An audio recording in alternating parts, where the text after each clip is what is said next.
I, Dhananjay Yashwant Chandrachud, having been appointed Chief Justice of the Supreme Court of India, having been appointed as Chief Justice of the Supreme Court of India, I, Dhananjay Yashwant Chandrachud, having been appointed as Chief Justice of the Supreme Court of India, that I will bear true faith and allegiance to the Constitution of India. Dhananjay Yashwant Chandrachud एक ऐसी शख्सियत जो इंसाफ के मंदिर में न्याय की कुर्सी पर जब बैठे तो उनके फैसले नजीर बन गए।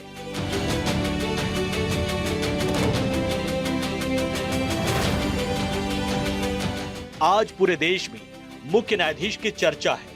अखबारों के हेडलाइन से लेकर बड़े बड़े आर्टिकल सीजेआई डीवाई चंद्रचूड़ से जुड़े किस्से और उनके अनुभव को शेयर कर रहे हैं। आज की तारीख, आज का दिन ऐतिहासिक है क्योंकि देश की सबसे बड़ी अदालत में chief justice of India DY Chandrachud ने आज एक साथ कई मामलों की सुनवाई की और उन पर फैसले दिए। दरअसल सुप्रीम कोर्ट के चीफ जस्टिस डीवाई चंद्रचूड़ 10 नवंबर को रिटायर होंगे, लेकिन उससे पहले आज सुप्रीम कोर्ट में उनका आखिरी वर्किंग डे था। सीजेआई डीवाई चंद्रचूड़ की विदाई के लिए सेरेमोनियल बेंच बैठी, जिसकी लाइव स्ट्रीमिंग हुई। चंद्रचूड़ के साथ जस्टिस मनोज मिश्रा, जस्टिस जेबी पारदीवाला, सीनियर वकीलों के अलावा 10 नवंबर से सीजेआई का पद संभालने वाली जस्टिस संजीव खन्ना भी शामिल हुई। जस्टिस खन्ना देश के 91वें चीफ जस्टिस होंगे। सुप्रीम कोर्ट में अपने लास्ट वर्किंग डे के दौरान उनके साथी जजों ने अपनी भावनाएं व्यक्त की। ये देखकर जस्टिस चंद्रचूड़ भावुक हो गए। उन्होंने अपनी जेब से रुमाल निकाला और आंखें पोंछी।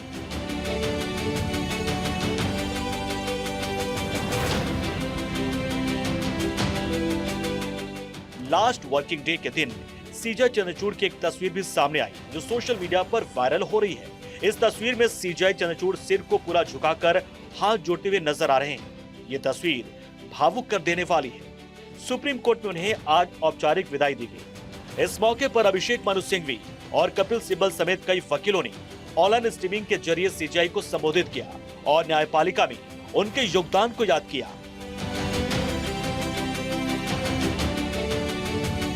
जस्टिस चंद्रचूड़ ने कोर्ट में अपने आखिरी भाषण में कहा, अगर कभी किसी को ठेस पहुंचाई हो तो माफी मांगता हूं। जस्टिस चंद्रचूड़ के आखिरी दिन कई वकीलों ने उनके साथ कुछ हल्के फुल्के पल भी बिताए। 9 नवंबर 2022 ये तस्वीरें तब की है जब डीवाई चंद्रचूड़ को देश की सर्वोच्च अदालत का चीफ जस्टिस नियुक्त किया गया था। राष्ट्रपति भवन के दरबार हॉल में जब महामहिम द्रौपदी मुर्मू ने उन्हें चीफ जस्टिस ऑफ इंडिया की शपथ दिलाई, चंद्रचूड़ देश के 50वें चीफ जस्टिस बन गए।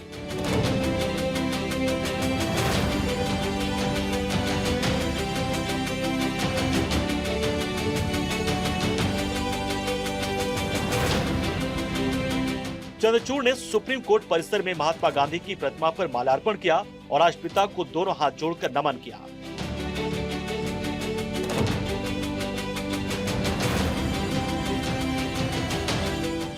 मुख्य न्यायाधीश की कुर्सी पर बैठने से पहले उन्होंने अपने चैम्बर में तिरंगे को हाथ जोड़कर प्रणाम किया। सीजेआई यानी मुख्य न्यायाधीश के निजी जीवन से जुड़ी कुछ अनसुनी कहानी भी देश को जानना जरूरी है। Chief justice of India DY Chandrachud का जन्म 11 नवंबर 1959 को हुआ था। उनका पूरा नाम धनंजय यशवंत चंद्रचूड़ है। न्यायमूर्ति चंद्रचूड़ ने दिल्ली यूनिवर्सिटी से एलएलबी की पढ़ाई की। इसके बाद चंद्रचूड़ ने स्कॉलरशिप की मदद से हार्वर्ड यूनिवर्सिटी से लॉ में मास्टर, न्यायिक विज्ञान में डॉक्टरेट पूरी की। कई कॉलेज और यूनिवर्सिटी में लेक्चर्स दिए। Australian national university, Harvard law school, Yale law school और यूनिवर्सिटी ऑफ विटवाटरसैंड में भी चंद्रचूड़ ने लेक्चर दिए। 29 मार्च 2000 को उन्हें बॉम्बे हाईकोर्ट के अतिरिक्त न्यायाधीश के रूप में नियुक्त किया गया। 31 अक्टूबर 2013 को इलाहाबाद हाई कोर्ट के मुख्य न्यायाधीश के रूप में उन्होंने शपथ ली थी। 9 नवंबर 2022 को जस्टिस चंद्रचूड़ सुप्रीम कोर्ट के 50वें चीफ जस्टिस बने। चंद्रचूड़ देश की 16वें और लंबे समय तक सेवा करने वाले पूर्व सीजेआई वाईवी चंद्रचूड़ के बेटे हैं। यशवंत विष्णु चंद्रचूड़ को आयरन हैंड के नाम से जाना जाता है। पिता की तरह ही डीवाई चंद्रचूड़ भी कई ऐतिहासिक फैसले देने वाली सर्वोच्च न्यायालय की पीठ के सदस्य रह चुके हैं। सीजे चंद्रचूड़ के रिटायरमेंट से पहले कई बड़े और अहम फैसलों पर पूरे देश की नजरें टिकी थी।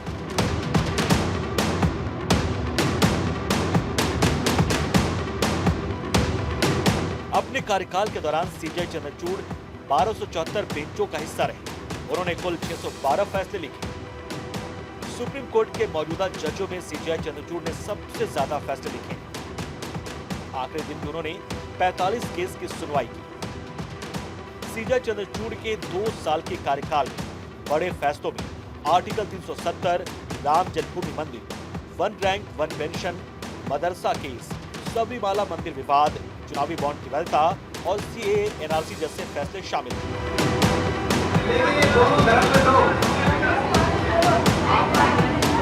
उत्तर प्रदेश के मदरसों में पढ़ने वाले लाखों छात्रों को सुप्रीम कोर्ट ने बड़ी राहत दी। यूपी का मदरसा एक्ट संवैधानिक है या असंवैधानिक, इस पर सुप्रीम कोर्ट के 3 जजों की बेंच ने फैसला सुनाया। Chief justice DY Chandrachud, justice Pardiwala और जस्टिस मनोज मिश्रा की पीठ ने फैसला सुनाते हुए कहा कि मदरसा एक्ट संवैधानिक रूप से सही है। सुप्रीम कोर्ट ने इलाहाबाद हाई कोर्ट के उस फैसले को रद्द कर दिया जिसमें अदालत ने मदरसा एक्ट को संविधान के खिलाफ बताया था। मदरसों को लेकर सुप्रीम कोर्ट का फैसला आने के बाद ये साफ हो गया है कि उत्तर प्रदेश में चलने वाले 16,000 मदरसे पहले की तरह ही चलते रहेंगे। तो इस तरीके से मदरसों को सुप्रीम राहत मिली। दरअसल 16,000 मदरसों को कोर्ट के इस फैसले से बड़ी राहत मिली और ये मदरसे पहले की तरह ही चलते रहेंगे। 16,000 मदरसों में करीब 17 लाख छात्र पढ़ते हैं। हालांकि सुप्रीम कोर्ट ने अपने फैसले में मदरसों को लेकर एक और बड़ी बात कही, जिसके मुताबिक मदरसों में पढ़ने वाले बच्चों को 12 के बाद की पढ़ाई की डिग्री मदरसे नहीं दे पाएंगे। अपने कार्यकाल के खत्म होने के आखिरी 5 दिनों में सीजीआई ने कई बड़े फैसले सुनाए, जिनमें अलीगढ़ मुस्लिम यूनिवर्सिटी का माइनॉरिटी स्टेटस केस भी है। एमयू मामले में कोर्ट ने अल्पसंख्यक दर्जे का हकदार माना। अलीगढ़ मुस्लिम यूनिवर्सिटी के अल्पसंख्यक दर्जे पर सुप्रीम कोर्ट ने बड़ा फैसला सुनाते हुए रिटायरमेंट के आखिरी दिन सीजे चंद्रचूड़ समेत 4 जजों ने एमयू का अल्पसंख्यक का दर्जा फिलहाल बरकरार रखा है। कोर्ट ने 4 दिन के बहुमत से ये फैसला सुनाया। इसके अल्पसंख्यक दर्जे को लेकर 3 जजों की एक बेंच बनाई जाएगी। अब नई बेंच ही फैसला लेगी कि एमयू का अल्पसंख्यक दर्जा बरकरार रहेगा या नहीं। सुप्रीम कोर्ट की 7 जजेस की खंडपीठ ने एक डिसीजन दिया है जिसमें मेनली 2 इश्यूज थे। एक की जो 1964 का डिसीजन था सुप्रीम कोर्ट का, 67 का जो सुप्रीम कोर्ट का डिसीजन था अजीज बादशाह में, जिसमें एमयू को नॉन माइनॉरिटी इंस्टीट्यूशन करार गया था, वो जजमेंट गलत है और उसे एक्सप्रेसली बाय मेजॉरिटी ऑफ 4 जजेस टुडे वो ओवर रूल कर दिया गया है। और इंस्टीट्यूशन को माइनॉरिटी इंस्टीट्यूशन होने के लिए हमारे आर्टिकल 30, हमारे संविधान के आर्टिकल 30 के अंदर क्या टेस्ट है वो टेस्ट भी लेट डाउन कर दिया गया है। और क्या एमयू एक्चुअली माइनॉरिटी इंस्टीट्यूशन है उसके लिए एक छोटी जजेस की खंडपीठ अब ये इशू डिसाइड करेगी। देश का सबसे बड़ा मुकदमा राम मंदिर पर ऐतिहासिक फैसला। मंगल भवन अमंगल हारी। हर सनातन प्रेमी और राम भक्त को जिस फैसले का सालों से इंतजार था, इसको लेकर जब देश के सर्वोच्च अदालत का फैसला आया तो हर सनातन प्रेमी की नजरें उस ऐतिहासिक फैसले पर ठहर गई।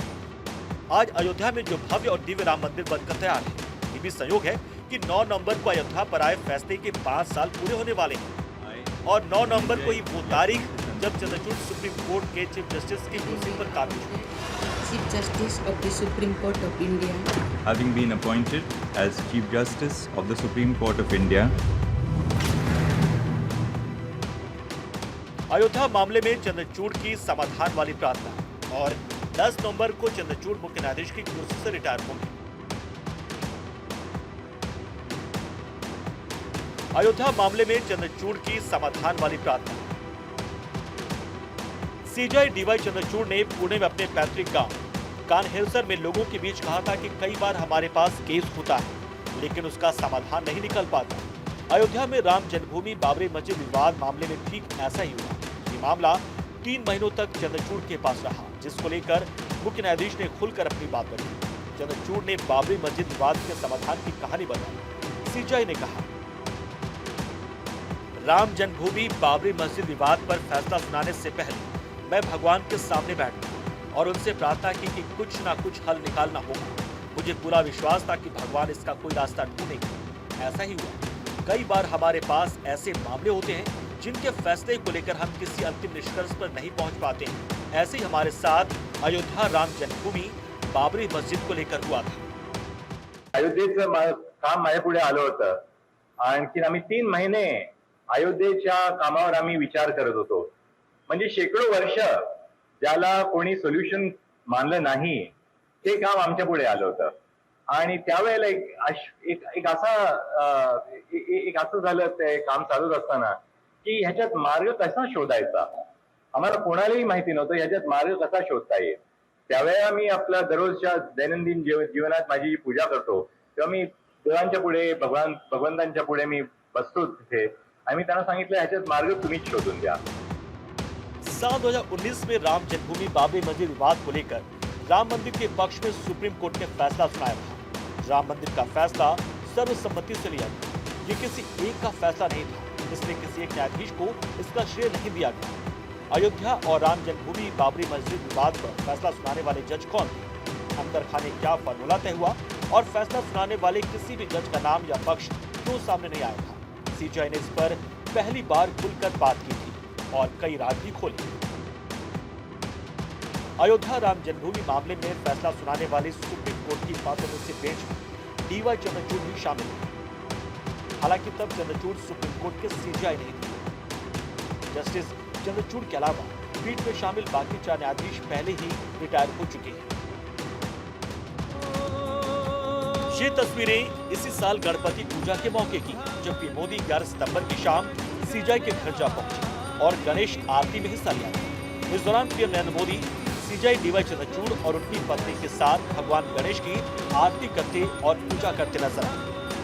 पीएम ने पूजा करते हुए पारंपरिक महाराष्ट्रीयन टोपी भी पहनी हुई थी। पीएम मोदी ने अपने एक्स पर इस तस्वीर को पोस्ट किया था। इस बात को लेकर सत्ता के गलियारों में जमकर सियासत हुई। सीजेआई चंद्रचूड़ के घर पे मोदी की गणेश आरती पर खूब हंगामा मचा। सीजेआई चंद्रचूड़ ने गणेश पूजा में प्रधानमंत्री मोदी के घर आने पर हुए विवाद को लेकर कहा, मैं आस्थावान व्यक्ति हूं और सभी धर्मों का समान रूप से सम्मान करता हूं। पीएम का मेरे घर आना गलत नहीं है। ये निजी मुलाकात नहीं बल्कि सार्वजनिक मुलाकात। शक्तियों के बंटवारे का मतलब ये नहीं है कि न्यायपालिका और कार्यपालिका की मीटिंग नहीं होगी या उनमें संवाद नहीं होगा। ये तस्वीरें इसी साल सितंबर की है, जब तिरुपति देवस्थानम लड्डू प्रसाद जानवरों की चर्बी वाला घी मिलाए जाने के विवाद में घिरा था। सुप्रीम कोर्ट में चल रही सुनवाई के बीच सीजेआई तिरुपति गए थे। जब भी अदालतों के कायाकल्प का जिक्र होगा, इसका श्रेय भी चंद्रचूड़ को दिया जाएगा, क्योंकि सीजेआई चंद्रचूड़ के कार्यकाल में कोर्ट और ज्यादा हाईटेक हुए। सुप्रीम कोर्ट की लाइब्रेरी में लेडी ऑफ जस्टिस को सीजेआई चंद्रचूड़ ने ऑर्डर देकर बनवाया। इससे देश को संदेश दे रहा है कि कानून अंधा नहीं है और ये सजा का प्रतीक नहीं है। ये लेडी ऑफ जस्टिस का नया स्टेचू है, जिसमें भारतीय शास्त्रीय नृत्य का परिधान है। न्याय की देवी की आंखों पर अब पट्टी नहीं बंधी है।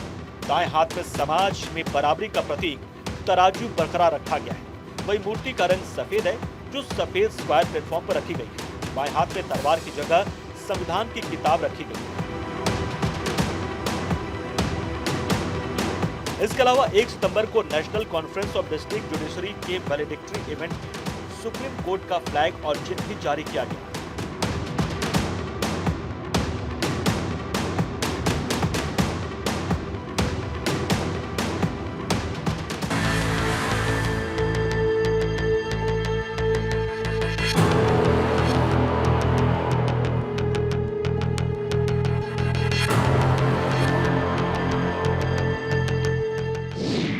इसके अलावा ई फाइलिंग में सुधार, पेपरलेस सबमिशन, पेंडिंग केसेस के लिए WhatsApp update, digital screen, wifi connectivity, advance video conferencing, pending case की लाइव ट्रैकिंग, सभी कोर्ट रूम से लाइव स्ट्रीमिंग शामिल रही। इसके अलावा छुट्टियों का कैलेंडर बदला, जजों के बैठने की कुर्सियां बदली।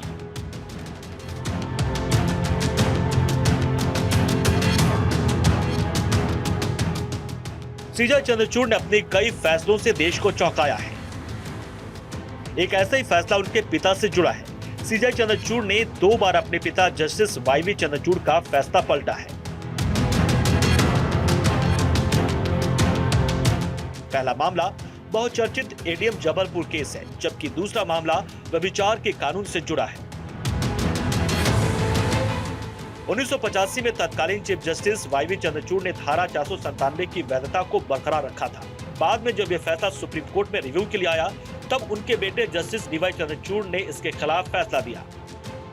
Chief justice of India DY Chandrachud ने कई अहम फैसलों का जिक्र किया और अपना एक्सपीरियंस शेयर किया। चंद्रचूड़ ने कहा, किसी मामले का अच्छा या बुरा जैसा मीडिया में दिखाया जाता है उससे काफी अलग हो सकता है।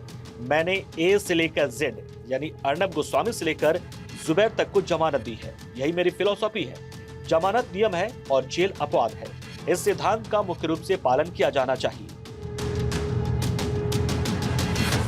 सीजे चंद्रचूड़ ने अपने रिटायरमेंट से पहले सुप्रीम कोर्ट की व्यवस्था में भी बड़ा बदलाव किया है। सुप्रीम कोर्ट में अब गर्मी की छुट्टियों में भी आंशिक कामकाजी अदालत लगा करेंगी।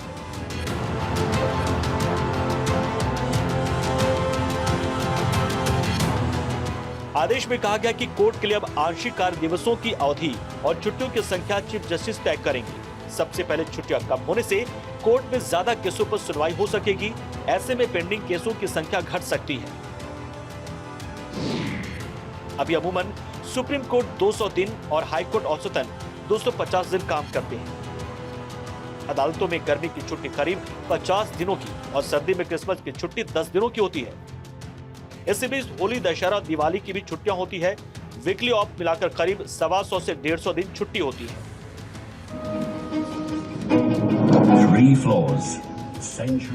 सीजे चंद्रचूड़ ने आर्टिफिशियल इंटेलिजेंस यानी एआई से बनाए गए वकील से सवाल किया। इसका जवाब एआई वकील ने उसी एक्सप्रेशन से दिया जैसे कोर्ट में असली वकील देते हैं। सुप्रीम कोर्ट में national judicial museum and archive यानी एनजेएमए के उद्घाटन के दौरान सीजीआई ने एआई वकील से पूछा, क्या भारत में मौत की सजा संवैधानिक है? इसके जवाब में एआई वकील ने कहा, हाँ, लेकिन सिर्फ जघन्य अपराध में। Is the death penalty constitutional in India? Yes, the death penalty is constitutional in India. It is reserved for the rarest of rare cases, as determined by the Supreme Court, where the crime is exceptionally heinous and warrants such a punishment. AI वकील से ऐसा सटीक जवाब सुनकर सीजे चंद्रचूड़ ने वहां मौजूद अन्य जजों की ओर देखा और मुस्कुरा दी। सुप्रीम कोर्ट के जजों की सीनियरिटी लिस्ट पर नजर डालें तो अगले 8 सालों में जस्टिस चंद्रचूड़ के बाद सिर्फ जस्टिस जेबी पारदीवाला इकलौते जज होंगे जो 2 साल से ज्यादा चीफ जस्टिस की कुर्सी पर रहेंगे। उनके अलावा ऐसा कोई चीफ जस्टिस ऑफ इंडिया नहीं होगा जो 1 साल से ज्यादा कुर्सी पर रहे।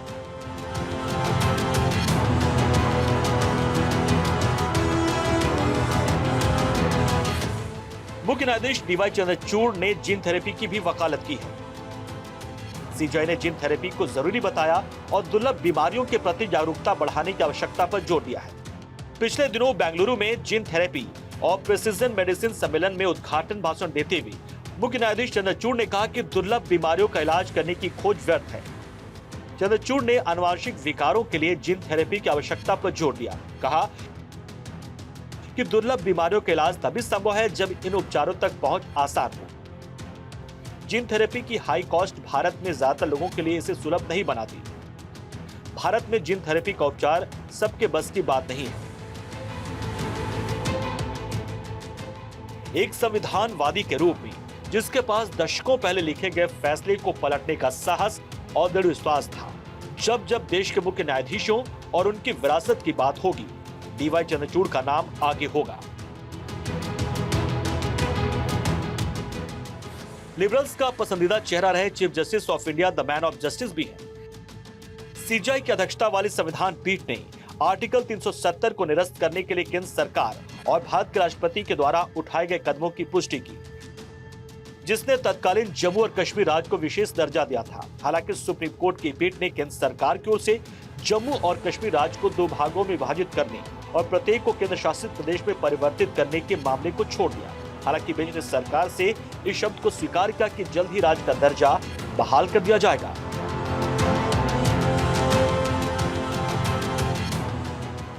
चीफ जस्टिस ऑफ इंडिया देश की सबसे बड़ी अदालत के सर्वे सर्वा होते हैं। सीजेआई मास्टर ऑफ रोस्टर होते हैं और उनके पास 2 या 2 जजों से ज्यादा की बेंच गठित करने और उन्हें केस असाइन करने का अधिकार भी होता है। चीफ जस्टिस ही सुप्रीम कोर्ट कॉलेजियम के प्रमुख भी होते हैं, जो सुप्रीम कोर्ट से लेकर हाई कोर्ट में जजों की नियुक्ति की सिफारिश करती है। इसके अलावा चीफ जस्टिस सुप्रीम कोर्ट के तमाम प्रशासनिक कामकाज भी देखते हैं। Bureau report, Bharat 24।